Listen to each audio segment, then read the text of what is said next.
আসসালামু আলাইকুম, আশা করি নিশ্চয়ই ভালো আছেন। তো চলে আসলাম ডেইলি মার্কেট আপডেট নিয়ে এবং শুরুতেই যদি ইকোনমিক ক্যালেন্ডারের দিকে নজর দিই তাহলে দেখব যে আজকের দিনে টুকিটাকি কিছু নিউজ রয়েছে, যেমন ইউরোজোনের উপরে কিছু নিউজ রয়েছে, হাই ইম্প্যাক্ট নিউজ। একই সাথে আমরা যদি নিচের দিকে স্ক্রল করি তাহলে দেখব যে ইউএসডি রিলেটেড কিছু এক্সপোর্ট ইম্পোর্টের নিউজ রয়েছে। এখন থেকে 5 ঘন্টা 16 মিনিট পরে নিউজগুলো রিলিজ হবে। একই সাথে নিচের দিকে যদি লক্ষ্য করি তাহলে এই যে সার্ভিস পিএমআই এর কিছু নিউজ রয়েছে। তো এই নিউজগুলো হচ্ছে মার্কেটে কিছুটা ভোলাটিলিটি তৈরি করবে এবং আপনারা যদি লক্ষ্য করেন তাহলে কিন্তু আইএসএম সার্ভিসেরও কিছু নিউজ কিন্তু এখানে রয়েছে। তো এই নিউজগুলো হচ্ছে আসলে মার্কেটে একটু ভোলাটিলিটি তৈরি হবে। তো সেটাই এখানে নিউজের ডেটাগুলো কিন্তু একটু নেগেটিভ টাইপেরই দেখা যাচ্ছে। তো দেখা যাক এই ডেটাগুলোই আসে কি না, এই ডেটা আসলে কি হবে না হবে এটা পরবর্তীতে আপডেটের মাধ্যমে আমরা জানার চেষ্টা করব। তবে আপাতত হচ্ছে এখন পর্যন্ত এই নিউজগুলো রিলিজ হতে প্রায় 5 থেকে 6 ঘন্টার মতো সময় আমাদের হাতে রয়েছে। তো আমরা চেষ্টা করব এই সময়টার ভেতরেই হচ্ছে মার্কেট থেকে ট্রেড নিয়ে নিজেদেরকে সরিয়ে ফেলার জন্য। এর পরবর্তীতে আমরা নিউজের ডেটা দেখে পরবর্তী সিদ্ধান্ত নেব। তো আমরা যদি ডিএক্সওয়াই চার্টে চলে যাই তাহলে দেখব যে ডিএক্সওয়াই চার্ট গত 4 মাসের সর্বোচ্চ উচ্চতায় অবস্থান করতেছে, যেটা মোটেও প্রত্যাশিত ছিল না।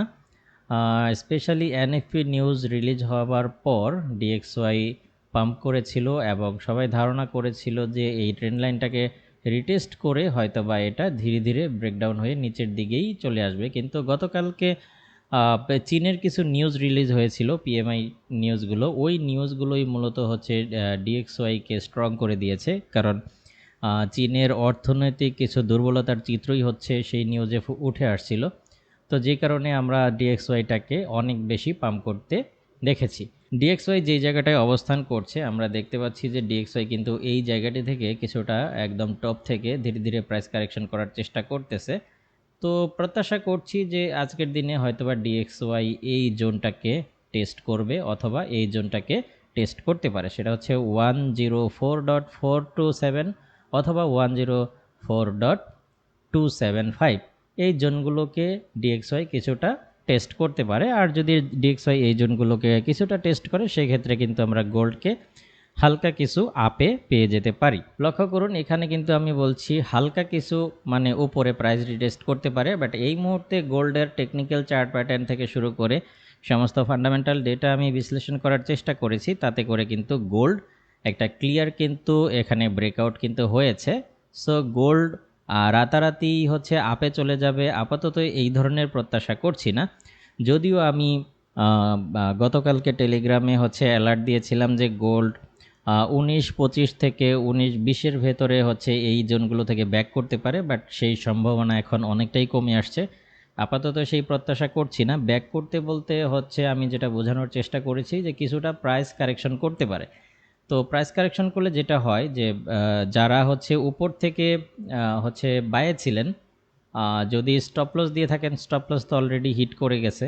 আর যদি স্টপ লস না দিয়ে থাকেন সেই ক্ষেত্রে হচ্ছে অনেকেই সেলও নিয়েছেন। তো সেল থেকে কিছুটা প্রফিট এই সমস্ত জোন থেকে নিয়ে আমরা যদি ওয়েট করি, প্রাইস যদি কিছুটা কারেকশন করে এই সমস্ত জোন থেকে অথবা এখান থেকে যদি আমরা আবারও সেলে আসি তাহলে দেখা যাচ্ছে যে অনেকটাই বায়ের থেকে যে লসটা আমাদের হয়েছে সেটা কিন্তু রিকভার হয়ে যাওয়ার সম্ভাবনা কিন্তু তৈরি হবে। তো এখান থেকে প্রত্যাশা করছি না যে গোল্ড রাতারাতি আপ হয়ে যাবে।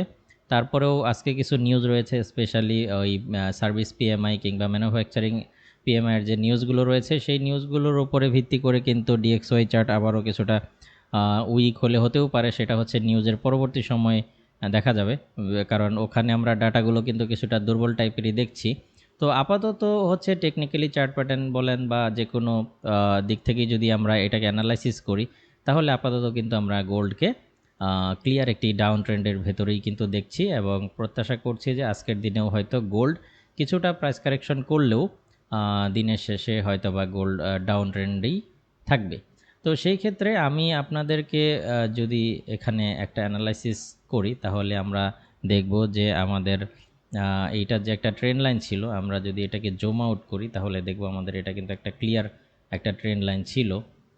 তো এখান থেকে গোল্ড কিন্তু আমাদের ধীরে ধীরে কিন্তু আমাদের বাইরে চলে গেছিলো এখান থেকে। তো এখান থেকে বেশ ভালো একটা বুলিশ মুভমেন্ট দিয়েছে এবং পরবর্তীতে এই গতকালকে আমরা যেটা লক্ষ্য করেছি সেটা হচ্ছে যে এখানে আমাদের ট্রেন্ড লাইনটাকে ব্রেকআউট করেছে, এখানে আমাদের মেজর একটা সাপোর্ট ছিল সেটাকে ব্রেকআউট করেছে, আবার এদিক থেকেও আমরা যদি একটা চ্যানেল ড্র করি সেটাকেও এখানে ব্রেকআউট দিয়ে ধীরে ধীরে কিন্তু প্রাইস নিচে চলে আসছে।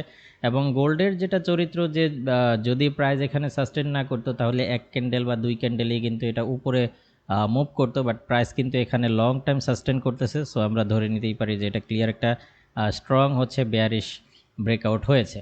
তো এখন এইখান থেকে আমি আজকে অত বকবক না করে সরাসরি যদি আপনাদের সাথে ট্রেডিং প্ল্যান শেয়ার করি, তাহলে আমি পরামর্শ দেব চেষ্টা করবেন আজকে সেলের দিকে থাকার জন্য।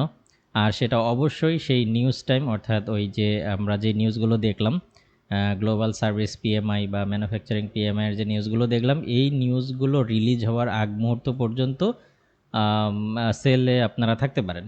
সেই ক্ষেত্রে আমি আপনাদের যদি সেলের পয়েন্টগুলো নোট করে দেওয়ার চেষ্টা করি, তাহলে হচ্ছে যাদের ব্যালেন্স বেশি, ড্রডাউন করলে খুব একটা প্রবলেম নাই, তারা হচ্ছে এই জোন থেকে কিংবা এর আশেপাশ থেকে আপনারা সেল ওপেন করতে পারেন। আজকের দিনে যদি মার্কেটটা আমরা এই জোনে পেয়ে যাই তাহলে এখান থেকে আমরা একটা সেল নিতে পারি। আর যাদের ব্যালেন্স কম, ড্রডাউন একেবারেই হচ্ছে আপনারা নিতে পারবেন না, তাদের জন্য পরামর্শ থাকবে যে আপনারা এখান থেকে সেল নিতে পারেন।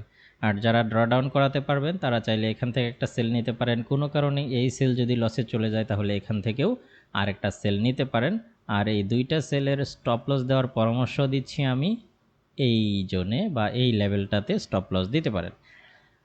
তো আমার পরামর্শ হচ্ছে যে সেলেই থাকেন। হ্যাঁ, আপাতত মার্কেট আরও কিছু ডাউন হবে বলেই আমার কাছে মনে হচ্ছে। তো এখান থেকে বা এর আশপাশ থেকে মার্কেট কিছুটা প্রাইস কারেকশন করতে পারে। তো প্রাইস কারেকশন করলে এই জোনটাকে রিটেস্ট করবে, অথবা উপরের জোনটাকে রিটেস্ট করে মার্কেট আবারও কিছুটা ডাউন হতে পারে বলেই মনে হচ্ছে। তো দেখা যাক কি হয়। আর এই ট্রেডিং প্ল্যানটা সম্পূর্ণই নিউজ টাইমের আগ পর্যন্তই কন্টিনিউ করবেন। এরপর নিউজ টাইমের পরে ডেটা বিশ্লেষণ করে পরবর্তী কী সিদ্ধান্ত নেওয়া যেতে পারে সেই বিষয়ে আমরা আলোচনা করব, অথবা আমার টেলিগ্রাম গ্রুপে আমি অবশ্যই এই বিষয়ে অ্যালার্ট দেওয়ার চেষ্টা করব। যারা টেলিগ্রামে জয়েন করেন নাই এখনও, তারা ভিডিও ডিসক্রিপশনে লিঙ্ক পেয়ে যাবেন, সেখান থেকে অবশ্যই গ্রুপে জয়েন হয়ে নেবেন। তো এই ছিল আজকের অ্যানালাইসিস। আশা করি বুঝতে পেরেছেন। দেখা হবে পরবর্তী কোনো ভিডিওতে অন্য কোনো টপিক নিয়ে। সেই পর্যন্ত আপনি ভালো থাকুন, সুস্থ থাকুন। আল্লাহ হাফেজ।